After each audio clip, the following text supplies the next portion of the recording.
जब जब थारी जे छोरी स्कूल जावे है तब तब जे आफत ला।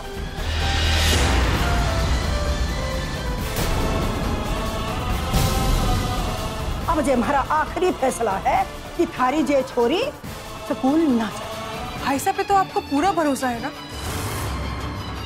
तो उन्होंने जो कुछ भी किया होगा कुछ सोच समझ कर ही किया होगा। हाँ। वो सब तो ठीक है मालकिन, पर क्या बात क्या है? आप खुलकर बोलिए। प्रगति, क्या बात, तुम बताओ। आगे से रणवीर काका और इस हवेली पे कोई संकट ना है, इसलिए हम लोग ये हवेली छोड़कर जा रहे हैं।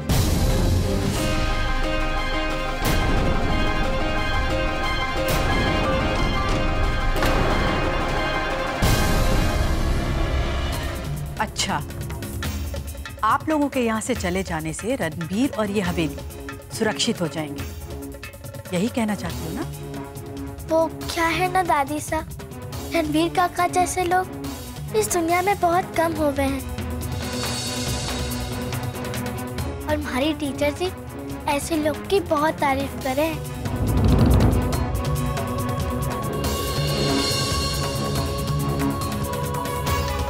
और हम नहीं चाहते कि हमारी वजह से रणवीर काका के जीवन में मुसीबत आए। इसका मतलब ये कि रणबीर के जीवन में आप लोगों के आने के बाद ही कठिनाई आई है, ना तो इससे पहले उसकी जिंदगी में कोई प्रॉब्लम thी, ना ही आगे आने वाले भविष्य में कोई प्रॉब्लम होगी। और आप लोगों के चले जाने के बाद रणबीर का जीवन सुरक्षित हो जाएगा। मालकिन जी, यो सरपंच बहुत ही नीच और खतरनाक आदमी है। जब तक हम जे घर में रहेंगे वो किसी को भी चैन और सुकून से ना रहने देवेगा। अच्छा होगा कि हम लोग यहां से चले जावें।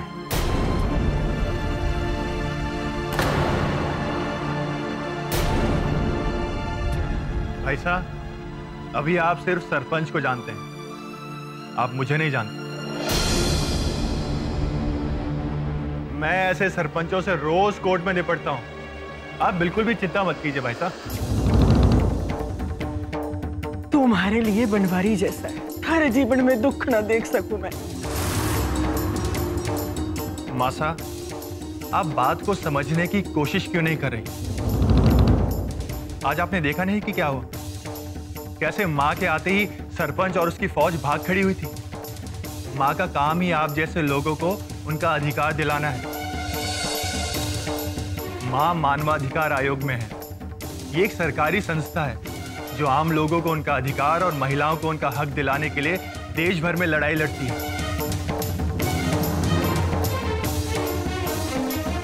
इनका देश भर में बहुत नाम है। बड़े से बड़े खतरनाक बदमाश भी जो ऐसे गलत काम करते हैं, मतलब कि जो मासूम लोगों को सताते हैं, वो भी माँ से डरते हैं।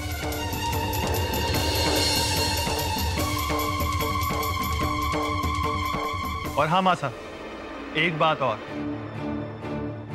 मैं यहाँ के कोर्ट में एक सरकारी वकील हूँ।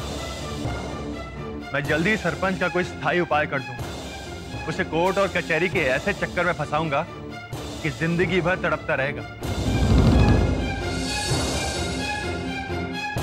उसे भी मालूम होना चाहिए कि उसने एक वकील के साथ दुश्मनी मोल ली। पर बेटा, वो लोग बहुत। आप सब लोग मेरी बात ध्यान से सुनिए। आज के बाद ये सरपंच इस हवेली में कभी नहीं आएगा। आप सब लोगों की सुरक्षा की जिम्मेदारी मेरी है। इस हवेली में किसे रहना है किसे नहीं, इसका फैसला मैं करूंगी। आप लोगों को चिंता करने की कोई जरूरत नहीं है। आप लोग जब तक चाहें यहां आराम से रह सकते हैं।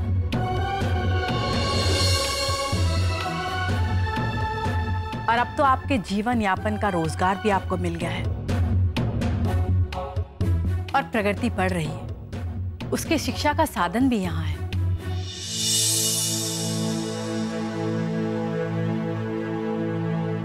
आप लोग परेशान मत होइए, बाकी बातें मुझ पर छोड़ दीजिए। अरे हाँ जानकी, रणवीर बता रहा था कि तुम बहुत अच्छा खाना बनाती हो। हमें भी बनाकर खिलाओ। जरूर खिलाऊंगी ना। हाँ जानकी, बनाना हलवा इन सबके लिए है। हाँ मासा। हाँ भाभी साहब, जो उस दिन आपने नाश्ते में हलवा खिलाया था, एकदम वैसे ही हलवा बनाना।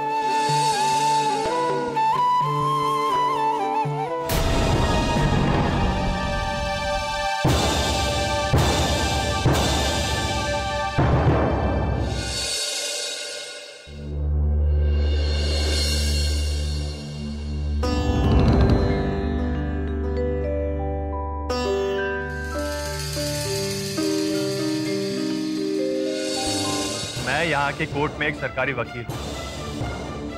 मैं जल्दी ही सरपंच का कोई स्थायी उपाय कर दूंगा। उसे कोर्ट और कचहरी के ऐसे चक्कर में फंसाऊंगा कि जिंदगी भर तड़पता रहेगा।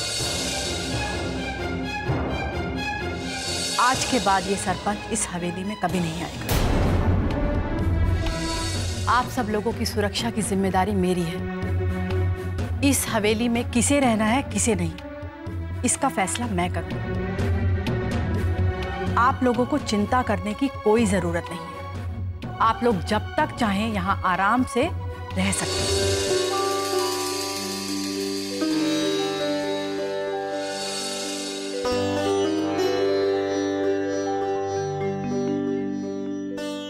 जानकी, ओ छोरी प्रगति, अरे इधर आओ जरा। क्या हुआ मासा? एक बात करनी थी तुम दोनों से। देखो, रणवीर की माँ ने भले ही जहाँ पे हमें रोक ली, रहने के लिए अपनी छत वापस दे दी, पर इसका मतलब ये ना है कि उनके एहसानों तले दब के छोरी को फिर से स्कूल पढ़ने भेज दिया जाए।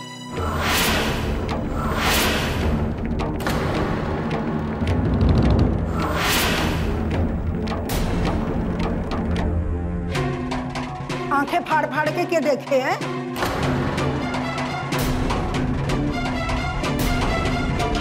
अरे बनवारी, इस घर पे जितनी भी मुसीबतें आई सारी छोरी की पढ़ाई के कारण है। हाँ? धूला राव में भी इसकी पढ़ाई ने हमें चैन से रहने न दिया, और जहां भी रहने न देगी।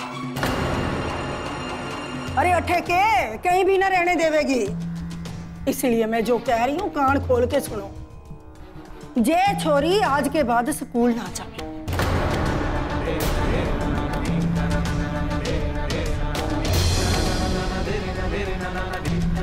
समझ गए?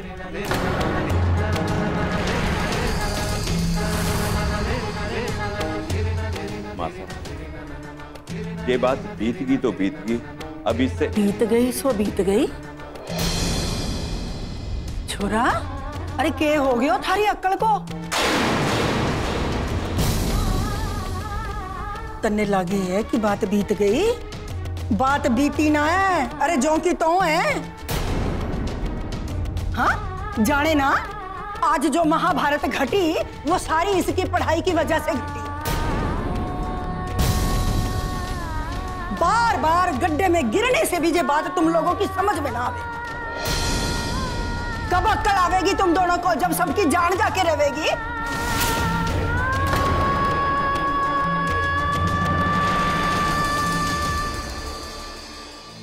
मासा, बात तो आपने बिल्कुल सही कही।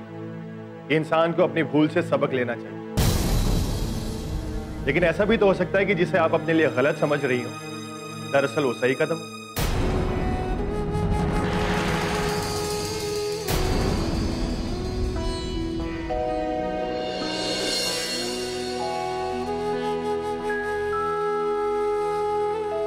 और मासा, अगर सीधे लफ्जों में मैं आपसे बात कहूं तो ये जो प्रगति की पढ़ाई को आप हर मुसीबत की जड़ समझती हैं, वाकई में ऐसा है नहीं।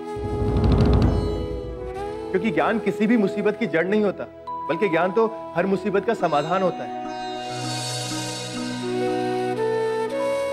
और फिर मेरी माँ भी तो प्रगति से कितना प्यार करती है, कितना पसंद करती है उसे। हाँ, ये बात तो ठीक है छोरा, पर मासा,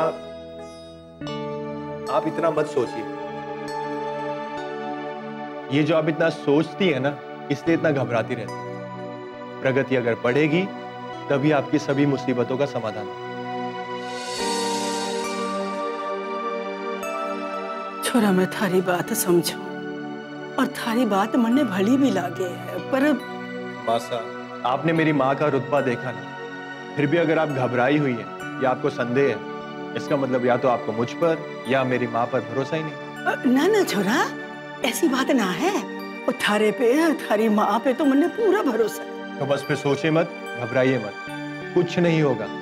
हम सब एक साथ हैं मासा। छे तो तुम ठीक बोलो छोरा, पर हमारी जिंदगी में इतनी मुसीबतें आई हैं कि अब छोटी छोटी बात पे भी डर लागे है मन। मासा, आप अपने बेटों पर भरोसा रखें। क्यों भाई साहब? हाँ, और की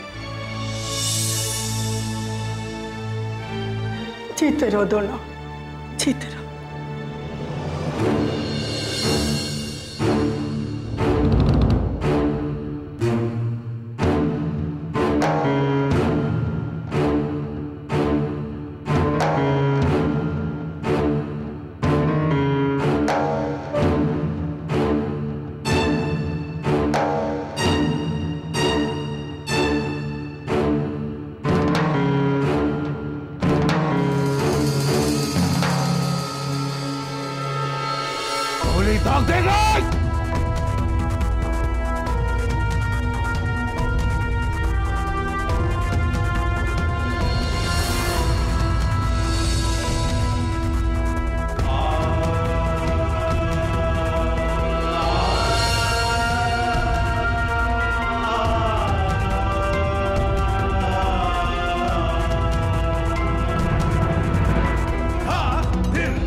गोली चला दो, सूर्य ने जान से मार दो, भाषा नहीं मैं मारता हूं। ऐसे जान लेना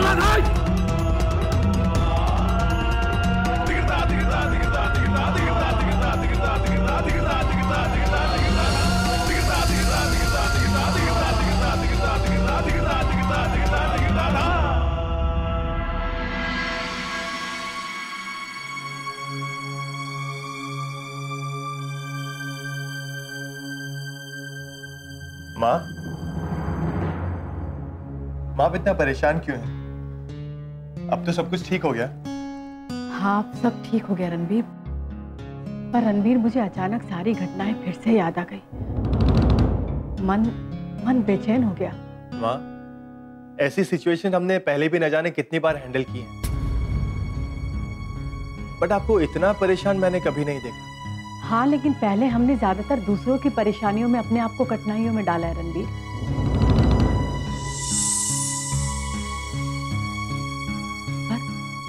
पर इस बार अपने बेटे को मुसीबत में देखा तो। माँ, don't worry, everything is fine.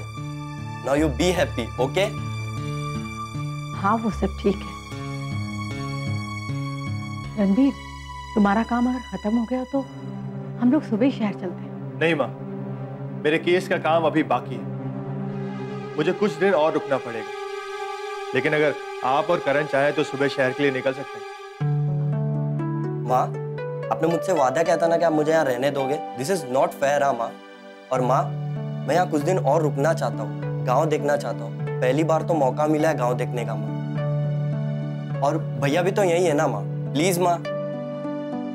Okay, ठीक है, लेकिन अपना ध्यान रखना और ठीक से रहना। यहाँ ये गांव है बेटा, शहर नहीं है। माँ, उसका सैंपल तो मैं देख ही लिया हूँ। गांव में अच्छे लोग भी तो रहते होंगे ना माँ, उनसे मिलना है मुझे, उनको करीब से जानना है मुझे, और मुझे रेत में घूमना है माँ।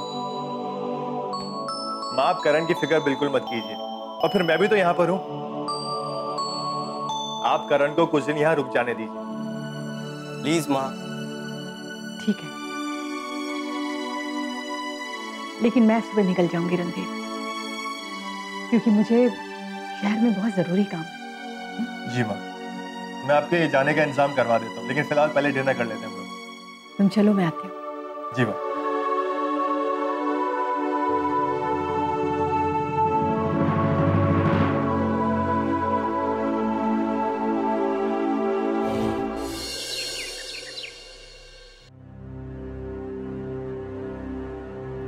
आशा जी, वो तो अच्छा हुआ कि रणवीर की माँ वहां पर आ गई और जेठ जी ने बंदूक हटा ली, वरना आज तो कोई भी जिंदा नहीं बचता। अरे वो छोरा है ना जिसने बनवारी और उसके परिवार को शरण दे रखी है, भाई साहब ने उसके कनपट्टी पे बंदूक लगा दी थी। गोली चलाने वाले थे कि पता नहीं कहां से उसकी मां निकल आई। पर उन्हें कैसे पता कि प्रगति कहाँ रहती है? दयाराम ने प्रगति को उसके स्कूल में पढ़ते हुए देखा था। उसी ने मिर्च मसाला लगाकर यह खबर हवेली तक पहुंचाई है।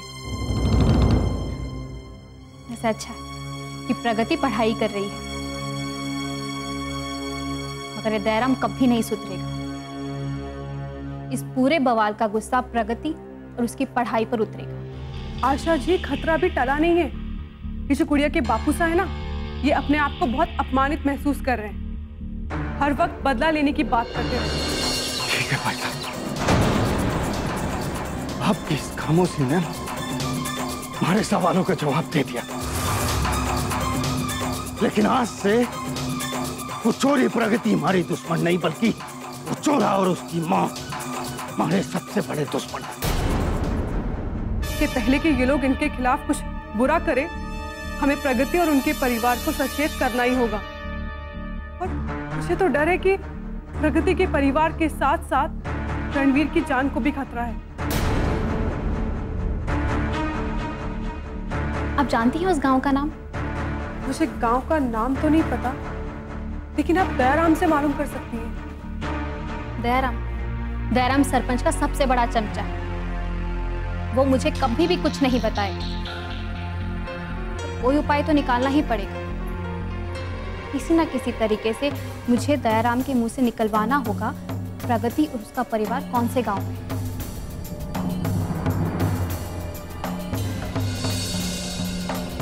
लेकिन उस गांव में एक सरकारी स्कूल भी तो है ना, और मेरे ख्याल से आपके हेडमास्टर साहब को उसकी जानकारी होगी। शायद बस इसी तरीके से मुझे उस गांव का पता चल जाए, उसके बाद मैं सब कुछ ठीक कर दूंगी। राधा जी, जब से मैं इस गांव में आई हूँ, इस गांव के जीवन से, उस परिवार से एक अलग सा रिश्ता बन गया है। उन पे कोई खतरा नहीं आने दूंगी।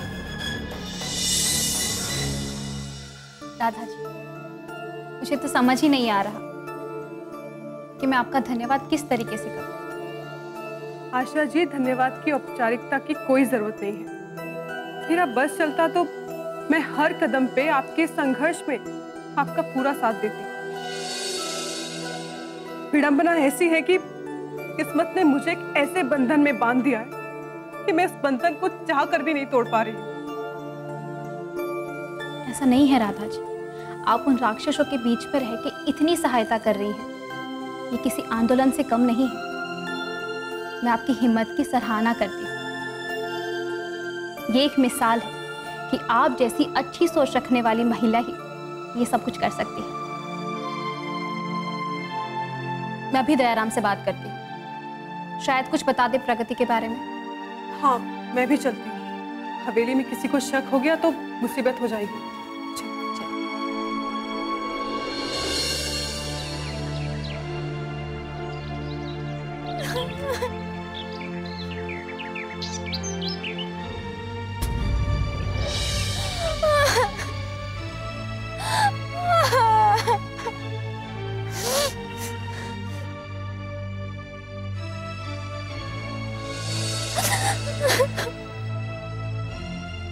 क्या हुआ सुशीला?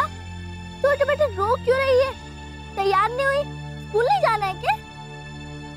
प्रगति, तारे जैसी अच्छी किस्मत हमारी तो ना है। हमारे माँ बाप अबू के गुजरने के बाद मारे काका मारे साथ बुरा बर्ताव करने लगे, मने मारे पीटने लगे, घर का सारा काम खराब है।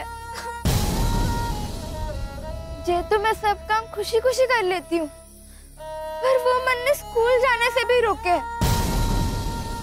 वो चाहे कि मैं मजदूरी भी करूं। सुशीला, तुझे किसी से भी डरने की जरूरत ना है। तू जैसे हमेशा स्कूल जाती थी वैसे अब भी जाएगी। चल। प्रगति, तू जा, मारे काका मुन्ने फिर से मारेंगे। कुछ ना कर पाएंगे थारे काका। अरे पढ़ना तो थारा अधिकार है और उसे रोकना अपराध। अब देख, थारे चाचा ज्यादा बोलेंगे ना तो मैं सारी बात रणवीर काका को ही बता दूंगी, फिर वो उन्हें अपनी भाषा में समझाएंगे। थारे रणवीर काका के सामने तो पूरा गांव घनी कंबा करे। अगर वो समझाएंगे तो पहले तो मैं ही उन्हें समझाऊंगी, लेकिन अगर वो हमारी बात नहीं समझेंगे तब तो रणवीर काका को बीच में लाना ही पड़ेगा। अब तो चल, जल्दी चल। अब तो चल।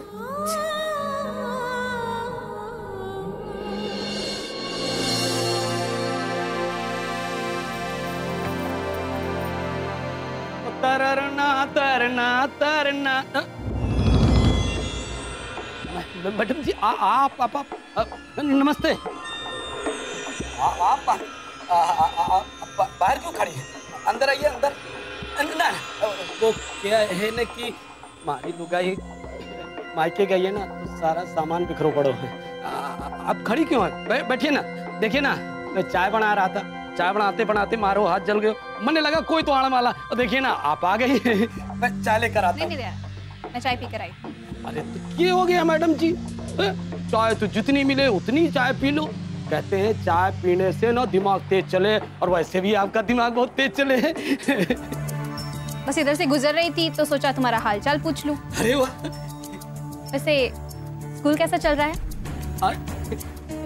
मैडम जी, आप हमारा हालचाल लेने आई हो कि स्कूल का? खैर कोई बात ना है, सब कुछ बिल्कुल वैसा है। ना स्कूल बदला, ना आप और ना हम, ना गांव वाले। मैडम जी, पर कोई कोई बच्चा ही पढ़ने आवे, इसमें क्या कर सके हो आप, हम और गांव वाले? सब तो जाने हैं कि हवेली के खिलाफ जाने से क्या अंजाम होवे, और आप भी जाने हो।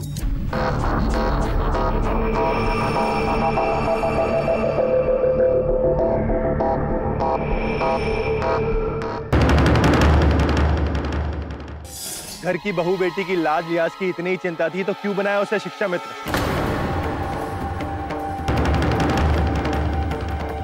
ताकि घर बैठे बैठे सैलरी मिल सके। कल से स्कूल की शिक्षा मित्र समय पर स्कूल जानी चाहिए।